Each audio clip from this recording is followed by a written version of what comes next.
Kāore ngā tūranga tūmuaki I te rōpū reipa I paku werohia ake I tā rātou hui tuatahi mō tēnei tau. Ko te karere a Phil Goff ki ona māngai pāremata, kia kitea o rātou kanohi, kia rāngona o rātou reo I roto I ngā rohe, kia piki ake ai te tautoko ki te rōpū.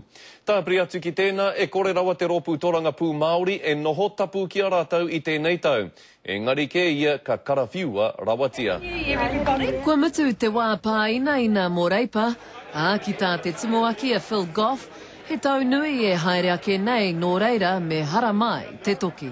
Any party that's a part of the government is fair game for an opposition to hold to account. That applies to ACT, it applies to the Māori Party, it applies to the National Party itself. Kua tohua Shane Jones hei kai turaki I te Pāti Māori me tana kaupapa a whānau ora.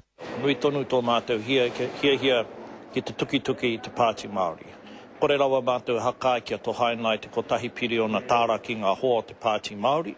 Ka mutu ka hore he kupu kotahi ko tau I a rātou he whakamārama mai ki te marea he hatu painga ka puta.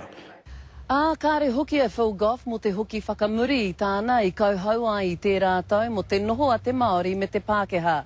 A te taite e tū mai nei ka kōrero tia nōtia o na whakaaro me ngā tautoko tonu ana mema Māori.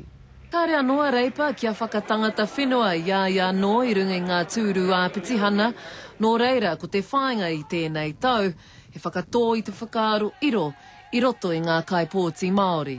Te mahi motuhake mā mātou he torotoro I wainga tonu I te iwi, haere a tōpū, kone atu I tērā āta whakamārama atu ki te marea.